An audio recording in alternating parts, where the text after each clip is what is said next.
Attention, citizens. It's time for Super Pulp Science. This is Super Pulp Science, where we talk about how genre is made. I am Gregory Comiccon, a little bit nervous that touching the microphone cord will cause a warble in the sound. No. Producer Dan Vadeboncoeur, who is here, says no, everything is good. Also joining me today, Lyndon and Justin Curry, known the world over as Chasing Artwork. This is our post-Winnipeg Comiccon episode, where we're going to share with you, the dear listener, our thoughts, our feelings, our fears, our worries, our joys, our successes, and our failures at the Winnipeg Comiccon. How's that sound? Sounds good. Yeah. Woo. Later, Lyndon and I may have a whole other episode on reverse missionary position. What? We'll decide whether or not we want to talk about that as we go. Gentlemen, how was the show for you? And for the dear listener, Winnipeg Comiccon is Winnipeg's sort of big event at the convention center. It has in the past brought as many as 40,000 people over 3 days through the convention center. Asterisks. I'm not sure what the numbers were this time. We will get real numbers. I do know. They sent them out right away, actually. It was, what was it? Yeah, it was 28,000. 28,000 people attended. Wow, and those are real numbers.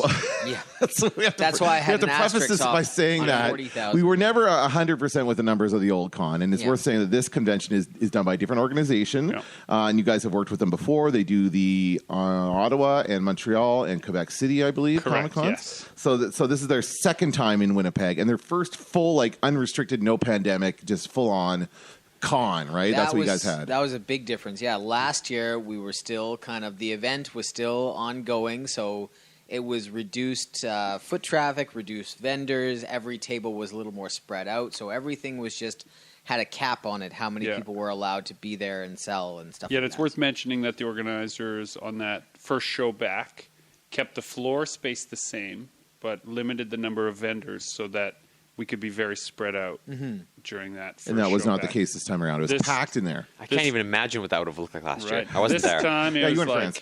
Packed in tight. And, for good or ill, I guess we're not at the 2-week mark yet, so we don't know whether it was a good idea. Yeah. What do you mean the 2-week mark? He wants to know whether or not he's gotten sick or not. Sick or not yet. Okay. Right? That's when we will find out whether it was prudent or not. But as far as how it ran, I got a lot of feedback from... So just for the dear listener's sake, Justin and I have been doing that show, or doing the Winnipeg show, for longer than Since 10 years now. 2008. So we're, whether we want to admit it or not, kind of like elder statesmen in the world of selling floppies at the comic store, right? So you get certain people who will check in with you and give you the weather. We have somebody who calls CTV all the time. Right. To give us the weather, to ask us the weather. Yeah. Right.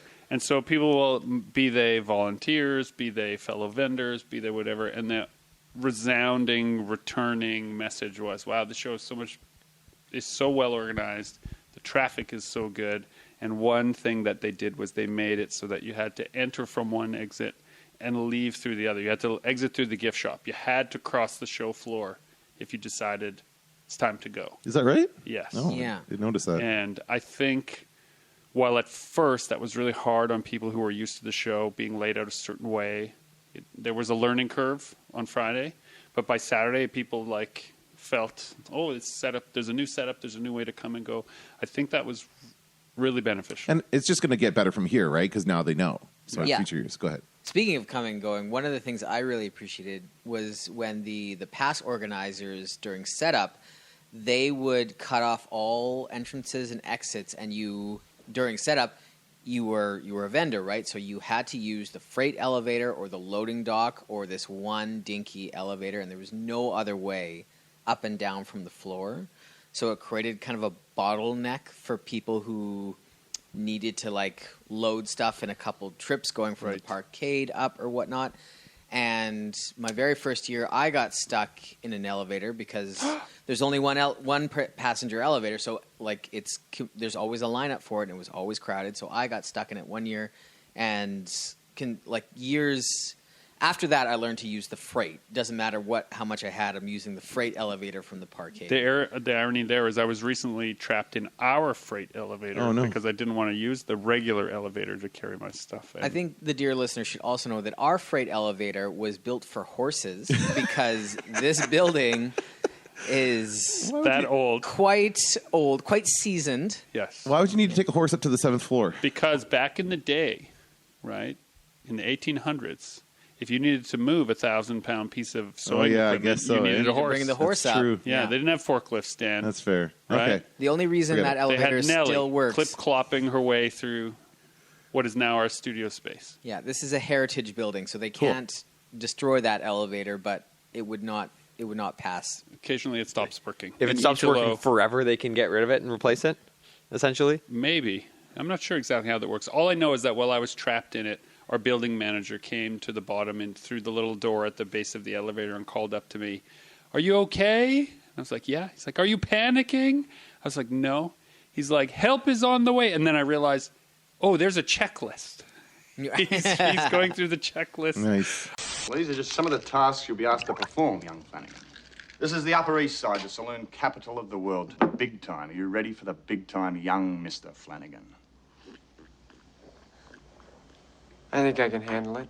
Lyndon, you made some moves at this show. You switched up your booth. Yeah. You had a different checklist than you normally have. Well, so the last time that Stephen Call and I, who's my creative partner in our venture, Infinite Studios, the last time we did this show, it was 2018, pre-event. We had one book to sell, Infinite Universe, and a couple of prints. And to be completely honest, it wasn't a very lucrative show for us. It's really hard to sell just one book when you're starting out. But then this thing happened, and we went into our houses for 2.5 years. And when we reemerged, we had a table full of books that now we are capable of selling. So 2022 seems to be the year of the glow-up for us. It feels like Stephen and I That's really... what Zach Schuster said. He said you guys were positively resplendent together. Well, I mean, Stephen and I know each other because we were bartenders together. So our shows feel just like an extension of that, except now we're selling our own addictive substances instead of someone else's alcohol addictive Dan, what was the substance. name of the movie with Tom Cruise where they were bartenders? Cocktail. You and Stephen Call. I can see you guys just flipping bottles all over the place. That's exactly what our booth looks like, yeah. Yes, but You books both took instead your of shirt. bottles. Doesn't Tom Cruise do that without his shirt? Maybe that's your next move. That's the next one. Is we're going to take our Wearing shirts shirts off at your booth. behind That the was booth, Top Gun. Come on. Get your time. No, that's I don't know if he takes the shirt as off I in go through Cocktail. my mental Rolodex of all the times I've seen Tom Cruise shirtless, and it's a lot now that It's I'm thinking often, about it. yeah. I think volleyball in Top Gun, but I think there's probably like a vodka on the chest Or sequence. he is a bartender at an island resort at one point. Gotta be. Yeah. Why do I remember that movie so well? Anyway, Yeah, so so you guys are flipping books all over your This booth. episode brought to you by the shirtless career of Tom Cruise. No.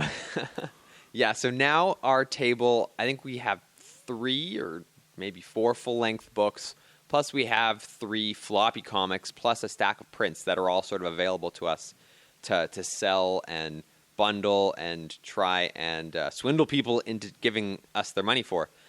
So our shows this year have sort of really... It feels like we've sort of hit a critical mass. You're not a swindler. Bamboozlement at the very at worst. the most. Okay. Right? Yeah, no, it feels like we finally hit sort of a critical mass where we have enough stuff to offer where our shows can finally start being in the black rather than the red every time. Actually, yeah, that's an important thing to talk about, especially for people who are starting out. And I think, like, I definitely noticed this. Greg, I feel like you were pretty established by the time you started shows, but my very first show I had, I was doing prints before for books, so I only had, like, 2 or 3 prints my first show, and it was, not the greatest show.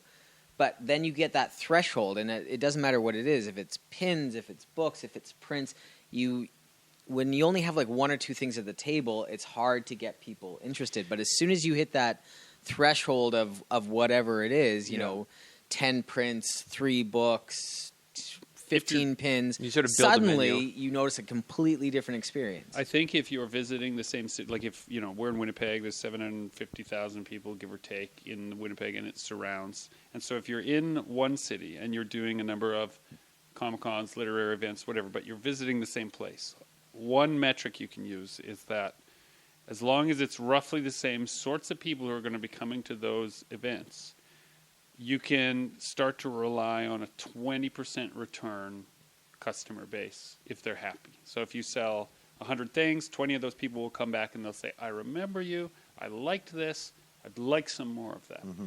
And so the more often you're doing that, the easier it is then to stack that return customer up. And 80% of your income comes from that 20% of your return customers because they get it, they see you, they like it, they want to engage with it. They're willing to do a little bit of the footwork because you have maintained that connection with them, right? And so when you first start, you don't have any of that. You don't have anyone who cares, and it just sometimes can feel like, my gosh, you're just shouting into a crowd of people, or like you're maybe being quiet and your work has to shout and do all that shouting for you, but it takes a while to build up. Now that we're 10 years in, think of all those 20% stacking up. Yeah. 15 years, we figured, right? Almost 15 years now. Yeah. Well, Oh my gosh. I think that's something There's that never a way to make me feel. You've been saying 10 years for this entire, I think this podcast has been going for about 5 years. So you've been saying 10 years for 5 years I'm now. sure this podcast has only been going for 2 years. I don't think so. Yeah, 2 years sounds right. 2 years sounds right. that is something important, though, that I think anyone who's starting out needs to think about when they're starting to table or they're starting to sell their work is it's not an instant profit. There's a point where you're gonna feel like you're just shoving money into a hole continuously with nothing coming back out. And then at some point, as long as you're doing that for long enough, eventually the money starts coming out, sort of the other end of the tube, as Gregory, his metaphor, likes to go. That's my dad's old metaphor. So my dad was born in 1940, and he worked all kinds of weird, odd jobs as he was climbing out of the abject poverty of the 1940s. And he would liken doing business of any sort. He would always use the same metaphor. He said, imagine there's a drain pipe and there's a busy highway, right, between you can't cross the highway. And someone is on the other end that needs what you're giving them. You just keep putting stuff into the drain pipe. And for a while, right, it's stacking up in the tube and it's being pushed along, but you can't see any results on the other side. And so it just feels like a waste of time. But if you stop, all that stuff in the middle can never be retrieved. The only way to get it out is to keep putting things in, which then forces it all to come out the other side, and then the person on the other side can retrieve it. Or you can just throw it. You could throw it, but I get it. Yeah, those it makes people sense. are at risk. Yeah. It's a metaphor. I get it. It's a metaphor. Yeah, it makes for sure. Right? Yeah. And so if you're thinking, and in my misspent youth, I ran a few different small businesses, a comic store, a video distribution thing, that kind of stuff. Your first couple of years in business are not necessarily profitable. You're planning for a 3-year horizon. You're planning ahead and you're saying, okay, it's going to take a while to see profits from these efforts. And a table can be, you think of it as a micro business, right? If it costs you $300 for that table and it costs you $200 for your stuff, and now you're $600 back and you only made your table cost back, and you go, oh, shows are dumb, and you give up. Well, then that is true. Your stuff is sort of midway in the pipe, right? But if you say, over the course of a year, I'm going to set $1,000 aside, I'm going to beg, borrow, steal $1,000 for my table costs, I'm going to beg, borrow, steal a couple of grand for my material costs, and then at the end of a year, I'm going to see how it worked out. You're much more able to then have a gauge, And at a certain point, you just factor up those numbers, You're two stars like you, wasting your talents in a hole like this. Secret admirer! No, I'm serious. I got the hottest saloon in town. I want you guys working for me. In 2 weeks, you'll be famous. I feel really lucky that we both kind of grew with the shows. Like when we started doing shows, they were fairly inexpensive and not super big attendance numbers. Yeah. But like by the time we were 2, 3, 4 years in our career, that's when Comic-Cons exploded. Yeah. And so we were ready for those huge shows. And I always feel like a little bad for somebody who's at like the New York Comic-Con or the Toronto Fan Expo for their first show, because good God, that's like a lot of pressure and a lot of people, and it must seem like a huge failure. We're old enough to remember shows being a table being $25, $50. Yeah, I was just for a about to table. mention table costs because I've only been doing this for maybe 3 years all in. If you ignore the event occurring in the middle of it, and it feels like table costs just keep going up and up every year. Right? Well, and so if you have a corner booth, you know, let's be conservative. It can be anywhere from $1,000 to $3,000, admitting any of the like enormous shows, right? If you're doing 10 shows, right, times $3,000, then you have to have $30,000 of liquid capital just to have your spot. It doesn't even cover the materials stay and somewhere your time and and your eat stay on and occasion. the travel and all that kind of stuff. So you not even counting travel. you can't and food. leap into that if you're just starting out. What you do is you look at your own city as a place that has lots of different small venues to build your 20%. Like the first time you said to yourself, Justin, I'm going to go to another city and do it. I was nervous. Right? And because there's a lot on the line when you first go. And you mentioned there too, trying the different venues. We were talking to some like more people who do a little more crafty oriented Makers, makers, at Comic-Con, who are getting geared up for their busy season, because November and December Christmas markets is like their busy, crazy time. And we've tried that, and we don't make nearly as much as we do at the Comic-Con. Our artwork and our setup is suited for Comic-Cons, not necessarily for makers markets.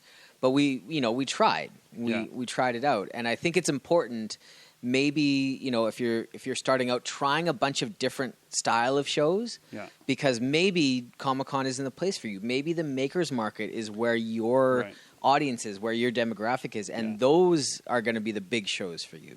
So it's worth trying a bunch of different shows. Yeah, and on that topic, we're going to sign up to some tattoo conventions. The tattoo convention. Horror conventions, because my work, I think, has some nice overlap there. So that's where we're going to give it a shot. So we had an experimental year a few years back, pre-event, where we said, let's try the makers markets and the Christmas shows, and let's see what that's like.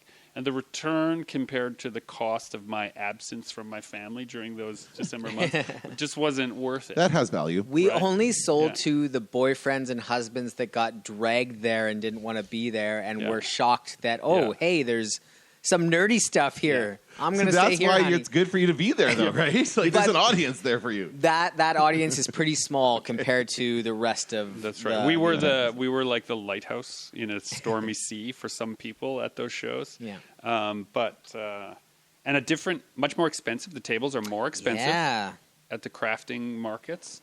The hours are longer, and the expectation of participation in like group photos, events, and like let's pretend to be a community much higher at those maker markets. Huh, interesting. Yeah. You're not really encouraged to do your own thing. You're like, one of us. Okay, well, speaking of community, this is kind of the first big Comic-Con back in the city, and a lot of locals, it's their first time back at a show. What was it like running into all those old faces and seeing those artists that you haven't seen in a while? Well, anyone who knows me knows I'm a sentimental fool. And so I am not... first day Friday, I had a moment where I literally wept a little bit because there were so many people around that I liked. I hadn't been in a room where I looked around and saw so many peers or friends or compatriots all in one place doing what they so want to be doing that I was overcome. I was like, wow, okay, those are emotions. Look at those. Look at those all on. Okay, I'm just going to be behind this banner for a minute. Right. It was very nice to see, and I saw that all of you guys were kind of in the same spot. Like, I guess all the artists were there, but like Sam was there, and Jonathan, and all the friends were in the same area. It seems like they put you guys together. Yeah, Samantha deliberately. Biko was there. Scott Henderson was right within earshot. So was Matt from Epay Press, and then up the road, Charles Gurdon was there with his independent comics, and like there was just AP Fuchs was a little bit up the way. It was awesome. Yeah, it was awesome. And how was the traffic? How were the customers? All that stuff. I think Lyndon should talk to this part because he changed his booth to capitalize on this. We did well. Justin Sensei came around and gave us some tips on how to manage our booth a little bit. So the interesting story about this show is that Stephen and I signed up for it back in 2019 or 2020 when the organizers were first planning their first iteration of this show, and it was pre-event, and then event happened and it came back, but we got to keep our pricing from when we booked that first year. And at that time, I don't know why I was necessarily so optimistic, but I had booked us 2 tables side by side. And it turns out that that's exactly what we needed for this year. So it was our first show. So present-day Lyndon should thank past Lyndon. Yeah. Were you guys just coming back from, because you would have been... No, it wouldn't have been right after Fan Expo. You would have signed up months ahead. So maybe it was after FanQuest. Back in 2018 like or 2019. When you were signing up, like what just happened that made you think, I want to double up? I genuinely have no recollection of what made me take 2, outside of maybe looking at the price, which was really affordable then. Or maybe Stephen Call, he has pretty sharp elbows. Maybe you were just tired of being in such close proximity to him. You just needed more space. Maybe that's what it was. Yeah. Regardless, this was a year where, as I said, we've got enough stuff on our table now that we were able to spread out across 2 tables, and I found that really made handling traffic and the crowds a lot easier right? for so us. No, they were 6 foot. 6 foot, so They 12 feet. used You to had be 12 8 feet. feet. Oh, back in the day. Back in my day, Sonny, you had 8 feet for 2 chickens and a handful of beans. 9 out of 10 conventions will give you 6-foot tables, but every once in a while there's a convention that gives you an 8-foot table, and it feels like Hey, you know what? a bonus. You know what convention gives you 8-foot tables? FanQuest, because we didn't have a choice. They had. I'm excited now. It gives us so much. Totally changed their display. It was we lucked into the venue has 8-foot tables. It just happened to have 8-foot tables there, and it's funny because there was talk about things that go wrong as you're leading up to the event. I had this lovely floor plan that the person from the Nordic Community Club had given me, saying this is a floor plan from a previous event. Maybe you can use that to base it off of. And it had it was very similar to the stuff we've done in the past, where it's just like tables around the side, then 2 rows, maybe 3 rows of islands, I think. And so I'm looking at this going, okay, this is good. And it counted it up, and it's like 40-something tables. I'm like, sweet, this is awesome. It's more than enough. And so then I 6-foot tables. No, they were 8-foot tables. Right. And it said, half of it was 6-foot tables, half was 8-foot. They had 6 foot on the other side. So I'm like, this is great. So I rearrange it, do it all my stuff. I set it to him and said, can you set it up like this? And he's like, this has so-and-so many 8-foot tables. We only have 29. I'm like, well, your plan had this many tables. They're like, oh, I forgot to tell you that the event brought other extra tables in. So I'm like, so now I have to order extra tables. That's fine. Shit. So it's just a few. I just ordered 10 extra tables, but I just kept it 8-foot. I'm like, if I'm gonna get tables, 8-foot tables are not that much more expensive than 6-foot. So let's make sure everybody has the same. Justin, we have 8-foot tables. You have 8-foot tables at. Oh no, not you nice. guys. I'm just joking. You guys get it. But we get 12-foot tables. That was one of the things. Going back to you have to bring your own tables. Our 2-booth spread that Zach Schuster, who was across from us, commented on, and it was that by having 2 tables and being 12 feet long, it was harder for people to get past us without us stopping them or without getting caught in the Now, the I would like on to the mention table. that it makes it sound, Lyndon had already self-identified as a swindler. It makes it sound like they were somehow trapping people. What was really great, because I observed it a few times, your modus operandi there. People would just banter. No, it's long enough that as they walked, something would catch their eye. Then they'd pause, and either Lyndon or Stephen would notice what they had paused and looked at, and they'd say, "Hey, if you want to look at it, here you go," and they just pass it to them. And then everything else is up to that person at that point. But it just gives them enough time to read the body language, like what we're talking about with they can't get past. Is that you can read the body language, and then without having to be so pushy, you can notice what they're interested in and then offer it to them to look more closely at. And that's, and you guys are... bartenders. Well, but also, I was going to say, you guys get along so well. So you're already bantering with each other. If a person is nervous about, are these guys, what are they going to be like? You and Stephen are having such a good time behind the table that's huge, yeah. right? It's so inviting because it's like all smiles and laughter, and then you happen to notice something. They're like, oh yeah, just take a look at it, and they pass it to you, and then they go back to their kibitzing, and there's no like two salesmen staring at you hoping for your money. It's the Or opposite. two people sitting down on their phone. Yeah, or like Yes. looking up and like hoping for the next sale. You guys look like you were there to have fun regardless. It was a lot of fun. Actually, Steven's wife came by, and she was chatting with Zach again, who was directly across the aisle from us at one point. And allegedly, she was asking him how exhausting it was to watch us be like on all the time for 2 straight days. And 3 straight days. Yeah, 2.5. It was 4 hours on the first day.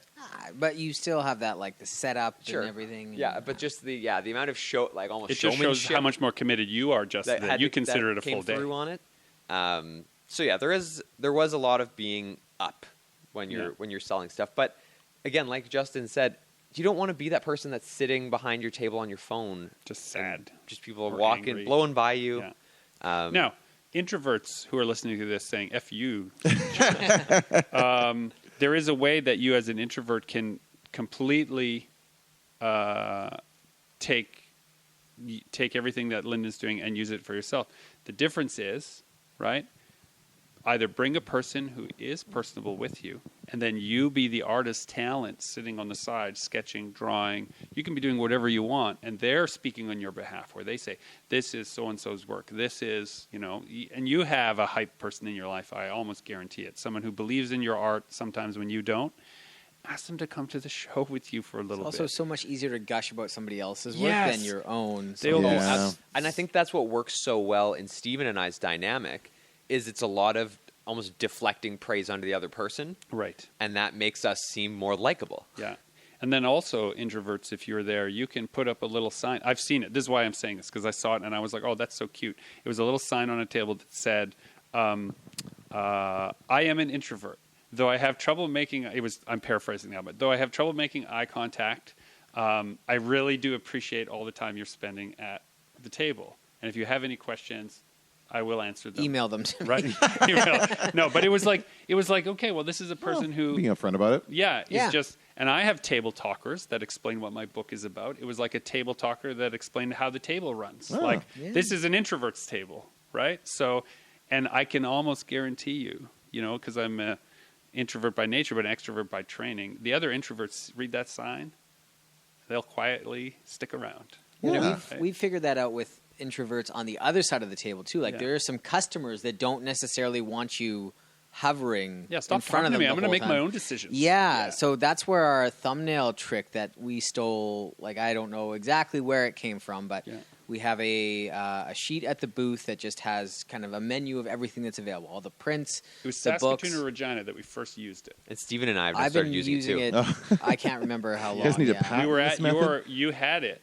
to run And I was workshops. at a show helping you. That was the first time I met Oh, Drake. Regina. Yeah. It was Regina then. Yeah. And then I started putting it in people's hands. Yeah, so you hand them the menu and then you back away and let them take their time, look Yeah. at things. It's also like it's sensory overload in that place. Like Yeah. everywhere you look is a million different things trying to catch your attention. Yeah. So being able to like take a moment and stop and just look at a book or look at the menu, it's kind of Yeah. gives them a moment of peace. And then again, it takes the pushy part out. It's Yeah. like, they're going to choose what they want or they won't. And they'll hand the menu back and they'll either say, hey, I'd be interested in seeing this. Where is that? Or they'll say, thank you very much. And they'll Yeah. leave. But the transaction, the mini transaction of social capital is over. Hey, buddy. The name is not Buddy. Pal. The brochure promised me a drink on the house, pal.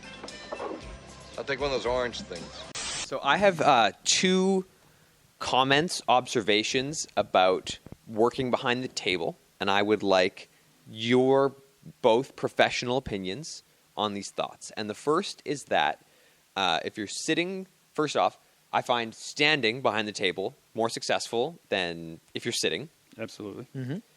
And the second is if you're sitting, you can do so if you're working, if you're drawing, but you can't be sitting on your phone. Absolutely Yes. agree. If you're sitting at the table, you'd best be making art or look like you're engaged in something that when someone walks by, they will say, ooh, what's that? Yeah, it's almost like you're putting on a little bit of a show. Yeah, a little bit of a show. But you can just draw your heart out. And, introverts draw your heart out because that will attract people without you having to talk to them. And the other basic psychology is everyone else around you is standing. So if you're sitting, you're immediately separating yourself from them. Yeah, it Right. feels like the dynamic of the conversation is just a bit off. If you're just sitting looking up at them and they're standing at your booth, Yeah. it's It a makes little it awkward, uncomfortable. right? Yeah. Then the stranger's looking down at you, and your like big it- watery eyes are staring up at them from the table, and they're wondering, oh no. I have Do I owe this them moment where I've had this a number of times where I'm sitting for whatever reason, whether my feet were tired and I'm taking a break or it quieted down, so I sat down and someone comes along. But I always find it weird to pick the moment when you're going to stand back up again. Like I'm going to scare them off if I like re-engage too Yes. quickly. Yeah, for sure. So There's- it's like a dance. If you want to be like if you really want to granularize the transaction, when a person comes to you and you're standing, right? If their body language, which you will read either consciously or unconsciously, is a little bit nervous, you'll then step back a bit. It's just normal. It's what people do. They'll withdraw, which then allows that person to calm down, right? You have sent an unverbal signal, a nonverbal signal that I recognize that you're uncomfortable and I'm giving you more space, right? Which allows them to sort of chill out about the whole exchange. And then when that person is starting to want to break away, you also, because you're behind the table, can lead them. You'll watch it. Now you won't be able to unsee it. People will take a step or two to let them know that it's okay that they can take a step or two away from the table. It'll literally lead them. You'll mirror their body language, allowing them the opportunity to disengage safely. Mm-hmm. When you're anchored in your chair behind that booth, you're fixing them in that space and time, and that creates a lot of, it's micro, but those little micro things all pile up into, ooh, that made me feel uncomfortable, and so you leave. And we go towards pleasure and away from pain, and so if you make it uncomfortable, people leave the booth real quick, right? So that's my 2 cents about it. And that's my tip for people who might be planning on tabling is plan to be standing a lot and don't be on your phone. How dare you pro say that, tip. Gregory? I did teach AP psychology for like 7 years, so this is what I'm speaking of. Bring one a of pair those of things. comfy sandals. Yeah. And switch between your shoes to the sandals and back. Like I find that's if I'm interesting, Chip. switching between, it kind of like I have like really cushy sandals. Then I'll go back to my shoes for a bit, back to the sandals, and I find it. I gives my feet a break. I take one of my, so we have like tablecloths and like coverings and like cloth stuff already. The one that I might use to cover the table a little, I fold it up so that it's only about 4 inches wide, but thick. And then I stand with the arc of my foot on that, and I just roll back and forth on it. And it's like giving myself a foot massage the whole time that I'm like Or standing scrap around. cardboard as well, building a bit of a pad of scrap cardboard. Yeah. Absolutely. I was going to say, was there any surprises as far as the stuff you sold? Was there an item that you didn't expect to go, or stuff that? And I know the luxury of having the local show is that you can come and get more. Did you have to do that during the show? So Go ahead. No, you first. I would say 2022 is quickly shaping up to be the year of the floppy comic. Yeah. That seems to be what For the Steve and dear I are allergic listener, to. a floppy comic is a saddle stitch comic that's between 24 and 32 pages long. It literally flops if you wave it. That's where the term So a comes comic from. book. Yeah, a comic book. Why the term floppy? Because floppies in the retail business, floppies are the single issues and trades are the collected Okay. editions. I don't think I've ever heard the term floppy before. Yeah, but- so it's more of a retailer term, and many businesses now, like you can talk to people. Actually, maybe I shouldn't name names, but certain companies now in the comic book business see their floppies as a pure marketing expense. That's the sales are so low on the floppies that the only reason to have them in comic stores is because then you get 6 months of rack time. Right? If you have a 6-issue miniseries, then it means for 6 months, an issue is on the rack for people to see. And then after that 6 months, the collected trade and those sales are going through the roof. Is that right? Comes out. Okay, but you're saying this year it's different. Yeah, well, at the beginning of the year, the group of us that make comics and all talk to each other discovered a printer that can do short-run prints in floppy size. Of course, we'll tell you. It's Mixum.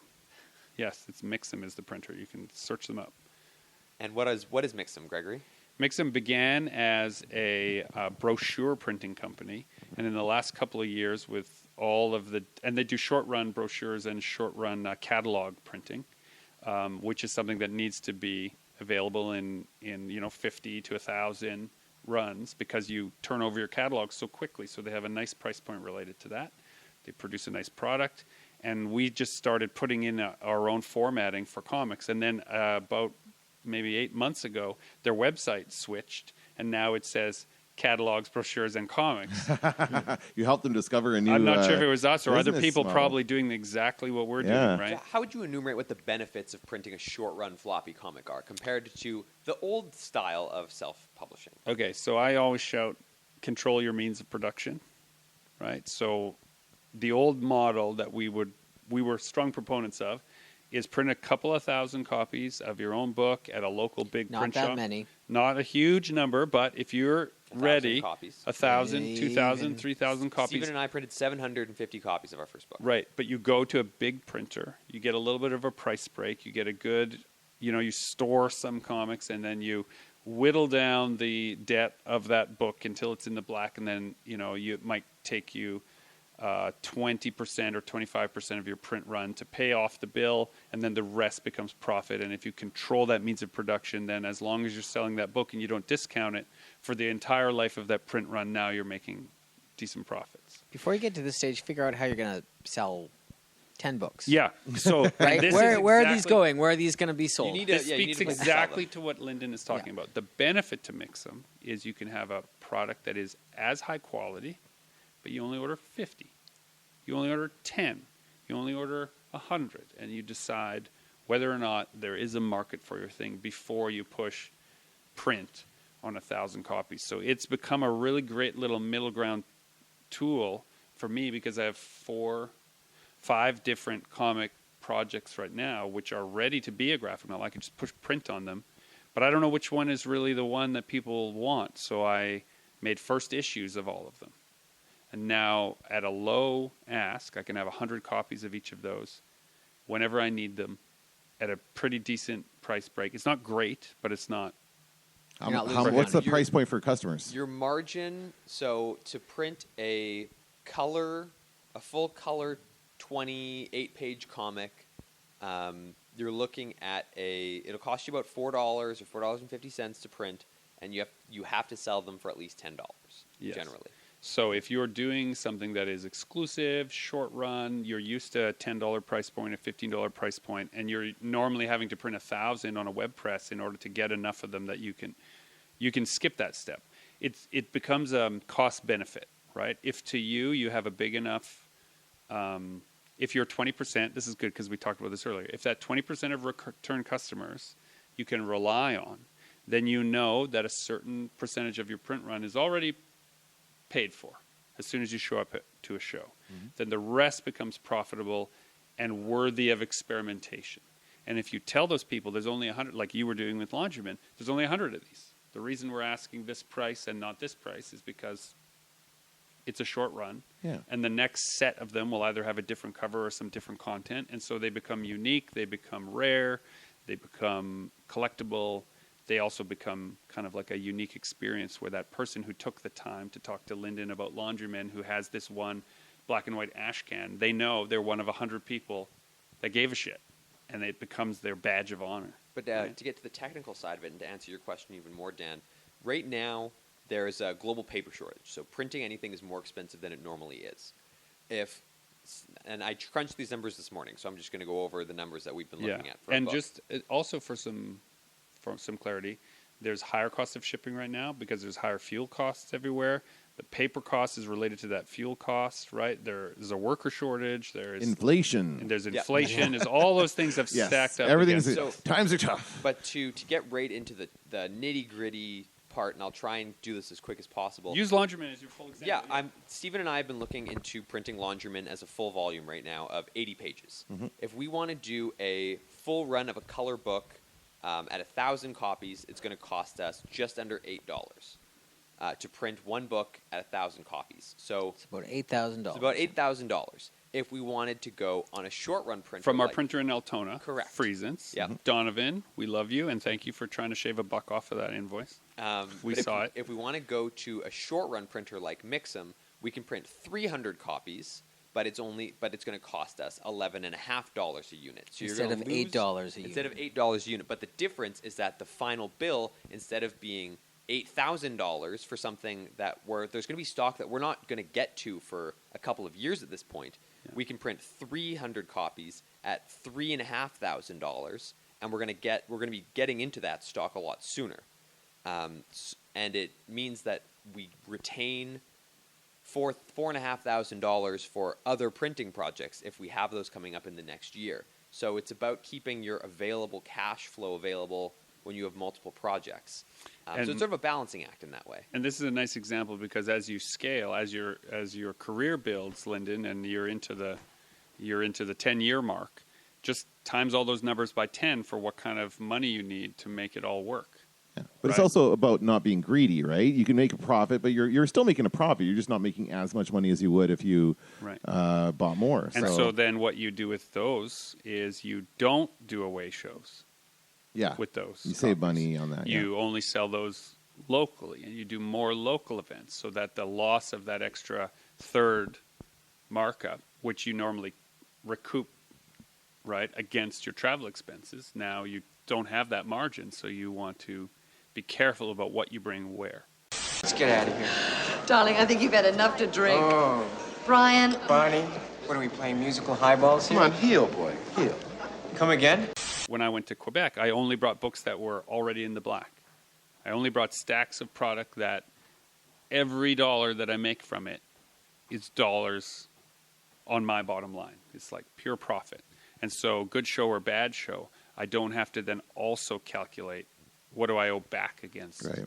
But to go back to your original question, Dan, so we did a number of short-run floppy comics that we were selling at our table, and they went surprisingly well. They sold surprisingly well. So that seems to be where the market for us currently is at. And we talked about this after the Toronto show, where Stephen and I, being newer creators or newer show tablers, we're still building that base, the base of returning customers. And so it's important for us to have low-cost items at our table that people will come and pick up. Yeah, because you don't want them to. It's a low commitment, right? They can just a few bucks, and they can just it's not a big deal if they don't like it. And consider that if you are listing your comic through Diamond, which a lot of people who are comics curious, they look at that as like the high water mark. I'm going to get listed in Diamond, the major distributor for comics through all comic stores in North America, worldwide really, but North America is a strong focus for them.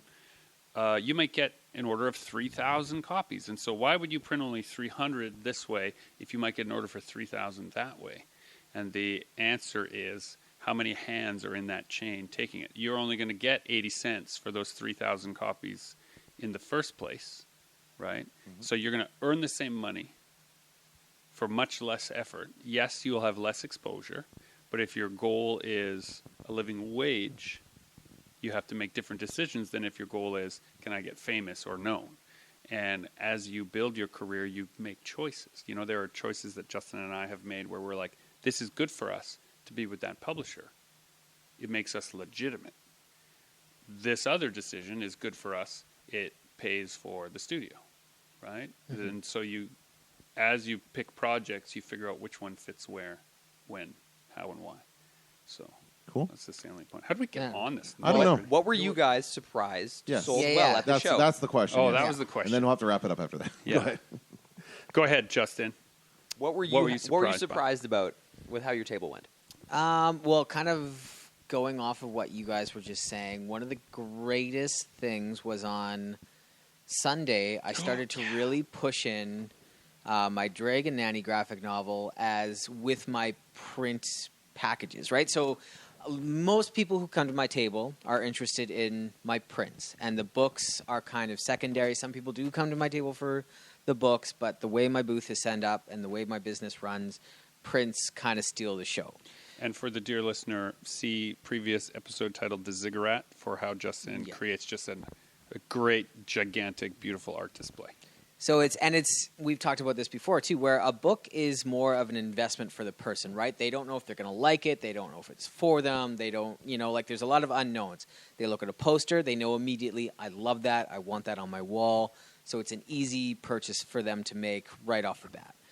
I sold Dragon Nannies and my other books throughout the show, but on Sunday, basically anytime anybody bought a print, I would offer Dragon Nanny at a discount as an add-on. And the reason I'm able to do that is because I've made my money off of Dragon Nanny, and the margins on prints are so great that even though I'm giving away this really big premium-looking book with gold foil, for so jealous of the gold foil. For only you've bought 3 prints for $10 more, you could get this huge graphic novel. They think that's the best deal ever, but really, I've made all my money off. It's all about the margin. The complete purchase, right, is what we're. You have your hand up, Lyndon. Yeah, I have a point to add on to this after. Yeah.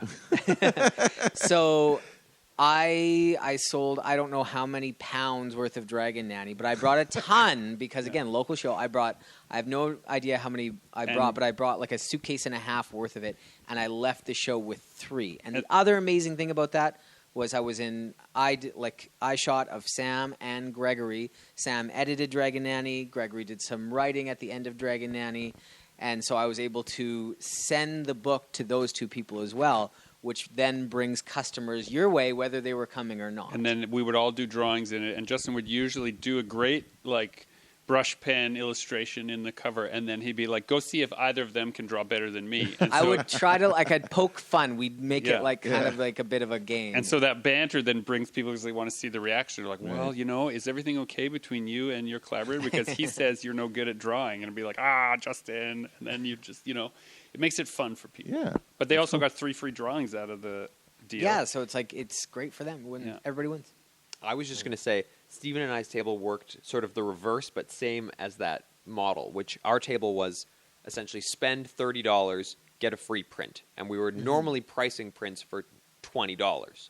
So if someone came to the table and they bought a $20 book, it was really easy for us to say, hey, if you spend $10 more, you can have one of these prints for free. And the margin with prints is so good that we didn't have to eat into any of our book margins. You could take all of that straight out of the prints. And I know for a fact that really contributed to how well we did at our table. Go ahead, Gregory. And so the last point I'd say, if there's a person with a business degree saying, ooh, print margins, hooray, the only reason why the print margin is so good is because the artists that made the prints, all the prints in question, are not tracking their hours there. This is work that they're doing for themselves, the way they're doing it, right? If you were then saying, then I'll go hire a bunch of artists to just make prints, well, now you have to pay them all their day rate.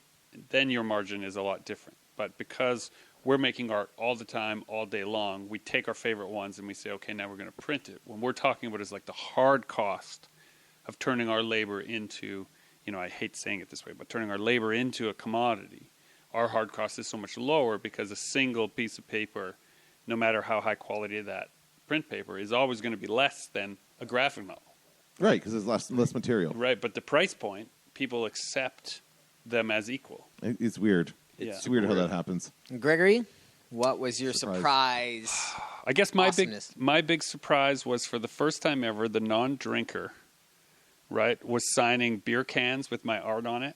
And signing posters for Chainsaw Hand. The show had done an exclusive beer label, and they had reached out to me to do it. And Bruce Campbell was the featured guest, and we didn't want to use his likeness, so I pitched them this concept of Chainsaw Hand as the title of the beer, and invented this character Pumpkin Seed who can grow into all these different things. And so practically what it meant is every sale of a pint of beer at the show accompanied a print that the brewer printed, and then they could see me. I was also in eye line from them. They arranged it so that they could point at my logo on the poster. Yeah, they had to look around Justin's enormous booth. With light-up pillars. But my logo, thank you, Justin, for the advice about the logo. My logo on the print matches the logo on my booth, and so they just have to say, find that, match that, and he'll give you a free drawing or a signature you know? And so I had lineups. I had these surges of lineups of people who were there to get the poster signed, which created, the surprise for me was what kind of buzz that created and what kind of sales that generated as an ancillary. People would be like, ooh, that guy must be important. He's got a beer. It just exposes you to so many different people who may not have seen your art, right? It just gets you in front of, again, I love it. I love the beer label's great. I love the artwork, but also just the idea of and having it be that much, like that direct of a connection. Like, Justin, you've done a few beer labels, but you haven't had that chance for people to put your face to the artwork. Yeah, the way yeah. that I was definitely jealous. That of was like that was that would be so cool to have it do for any artist. I mean, the artwork on beer is so good these days. Yeah. Like, it's all great, but this is just a great opportunity. I loved it. I thought it was My great. last point is from the beer rep. He told me that for the first time ever, people showed up at the table, asked for the beer, found, and then asked for a glass for it to go in. They wanted the can, poured the beer out into the glass, handed the beer to a stranger, say, hey, do you want a beer? I just want the can. He said that had never happened to them before. Oh, that's awesome. Right, and so that was like the big warm fuzzy for me is like, you know, people actually who've never heard of me, they're just like, ooh, that's cool. And the way the beer label was printed, you could actually peel it off evenly. It was on this like really thick Mylar sticker. Yeah. And so people were peeling them off. They were buying the can to peel the sticker and then stick the sticker onto something else, Cool. right, to keep it rather than throw the can away. And now, can you sell those prints at shows if you want to, or is that Yes, theirs? I could if I want to. Yeah. So the arrangement I made is that the character Pumpkin Seed is my creation, which I let them use as their. And you can, and you. I interviewed you for CTV, and you said that every year it can take on new aspects of whatever right. guest comes in, so you guys can change it coming for whatever. Pumpkin comes in. Seed always grows you're gonna back. have the beer. I'm gonna do lanyards for them. Yes. Lanyards, the lanyards are beautiful, Justin. I was so thrilled with the yeah, Chasing that Out was lanyards. one of the coolest things. I sponsored the volunteers lanyards, so that meant every single Winnipeg volunteer at the show was wearing this bright Chasing artwork lanyard. And walking in, I felt like a really big deal because every person Had within their sight art around it, your had art around my it. logo around their neck. And But also that beautiful picture of the muse, right? It's like, it's so apropos. We all have the Chasing Artwork logo around our neck. Well, this has been Super Pulp Science, where we live with the Chasing Artwork logo around our necks. This is Gregory. Slowly tightening. Encouraging you all to join the fight and make comics.